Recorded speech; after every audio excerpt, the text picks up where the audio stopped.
ಮೂಳೆಗಳನ್ನು strong ಮಾಡೋ vitamin D ಪಡೆಯುವುದು ಹೇಗೆ? ಇಲ್ಲಿದೆ ನೋಡಿ ಸೂಪರ್ ಟಿಪ್ಸ್.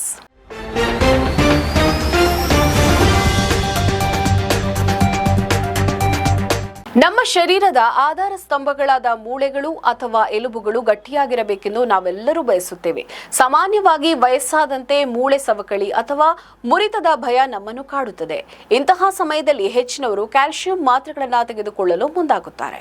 ಆದರೆ ಕೇವಲ ಕ್ಯಾಲ್ಸಿಯಂ ಮಾತ್ರ ಮೂಳೆಗಳ ರಕ್ಷಣೆಗೆ ಸಾಲದು ಎಂಬುದು ಹೆಚ್ಚಿನವರಿಗೆ ತಿಳಿದಿಲ್ಲ. ಪ್ರಖ್ಯಾತ ಫಾರ್ಮಸಿಸ್ಟ್ ಮತ್ತು ಆರೋಗ್ಯ ಲೇಖಕಿ ಟಿಕೆಯಾ ಬಾಜಿನ್ ಅವರು ತಮ್ಮ ಅಧ್ಯಯನದಲ್ಲಿ ತಿಳಿಸಿರುವಂತೆ ಕ್ಯಾಲ್ಸಿಯಂ ಮತ್ತು ವಿಟಮಿನ್ ಡಿ ನಡುವೆ ಯಾವುದಾದರೂ ಒಂದು ಉತ್ತಮ ಅಂತ ಹೇಳಲು ಸಾಧ್ಯವಿಲ್ಲ. ಇವೆರಡು ಒಂದೇ ನಾಣ್ಯದ ಎರಡು ಮುಖಗಳಿದ್ದಂತೆ.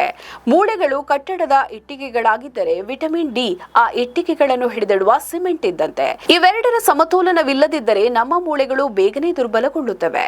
ಈ ಲೇಖನದಲ್ಲಿ ಈ ಎರಡು ಪೋಷಕಾಂಶಗಳು ನಮ್ಮ ದೇಹದ ಮೇಲೆ ಹೇಗೆ ಕೆಲಸ ಮಾಡುತ್ತವೆ ಮತ್ತು ಯಾವ ಪ್ರಮಾಣದಲ್ಲಿ ಇವುಗಳ ಸೇವನೆ ಅವಶ್ಯಕತೆ ಎಂಬ ಕುರಿತು ವಿವರವಾಗಿ ಮತ್ತು ಸರಳವಾಗಿ ಈಗ ತಿಳಿಯೋಣ. ಮೂಳೆಗಳ ಆರೋಗ್ಯದಲ್ಲಿ ಕ್ಯಾಲ್ಸಿಯಂ ಮತ್ತು ವಿಟಮಿನ್ ಡಿ ಪಾತ್ರ.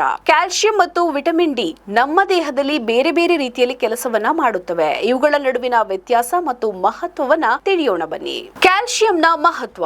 ಕ್ಯಾಲ್ಸಿಯಂ ಒಂದು ಖನಿಜಾಂಶವಾಗಿದ್ದು ಇದು ಮೂಳೆಗಳ ರಚನೆಗೆ ಅಡಿಪಾಯವನ್ನ ನೀಡುತ್ತದೆ. ನಮ್ಮ ದೇಹದಲ್ಲಿ ಕ್ಯಾಲ್ಸಿಯಂ ಕೊರತೆಯಾದರೆ ಶರೀರವು ಇತರ ಕೆಲಸಗಳಿಗಾಗಿ ಮೂಳೆಗಳಲ್ಲಿ ಇರುವ ಕ್ಯಾಲ್ಸಿಯಂ ಅನ್ನು ಬಳಸಿಕೊಳ್ಳಲು ಆರಂಭಿಸುತ್ತದೆ. ಇದರಿಂದಾಗಿ ಮೂಳೆಗಳು ಟೊಳ್ಳಾಗುತ್ತವೆ ಮತ್ತು ಮುರಿಯುವ ಸಾಧ್ಯತೆ ಕೂಡ ಹೆಚ್ಚಿರುತ್ತದೆ. ಹಾಲು ಮತ್ತು ಹಾಲಿನ ಉತ್ಪನ್ನಗಳು, ಹಸಿರು ಎಲೆ ತರಕಾರಿಗಳು, ಸೋಯಾ ಮತ್ತು ಮೀನುಗಳಲ್ಲಿ ಕ್ಯಾಲ್ಸಿಯಂ ಹೇರಳವಾಗಿ ಸಿಗುತ್ತದೆ. ವಯಸ್ಕರಿಗೆ ದಿನಕ್ಕೆ ಸರಾಸರಿ 1000ದಿಂದ 1300 ಮಿಲಿಗ್ರಾಂ ಕ್ಯಾಲ್ಸಿಯಂ ಅಗತ್ಯವಿರುತ್ತದೆ. ವಿಟಮಿನ್ ಡಿ ಯಾಕೆ ಬೇಕು? ಕ್ಯಾಲ್ಸಿಯಂ ಎಷ್ಟೇ ತಿಂದರೂ ಅದು ದೇಹಕ್ಕೆ ಸರಿಯಾಗಿ ಸೇರಬೇಕೆಂದರೆ ವಿಟಮಿನ್ ಡಿ ಅತಿ ಮುಖ್ಯ. ವಿಟಮಿನ್ ಡಿ ನಮ್ಮ ಕರುಳುಗಳು ಕ್ಯಾಲ್ಸಿಯಂ ಅನ್ನ ಹೀರಿಕೊಳ್ಳಲು ಸಹಾಯವನ್ನ ಮಾಡುತ್ತವೆ. ಒಂದು ವೇಳೆ ನಿಮ್ಮ ದೇಹದಲ್ಲಿ ವಿಟಮಿನ್ ಡಿ ಇಲ್ಲದಿದ್ದರೆ ನೀವು ತೆಗೆದುಕೊಳ್ಳುವ ಕ್ಯಾಲ್ಸಿಯಂ ವ್ಯರ್ಥವಾಗುತ್ತದೆ.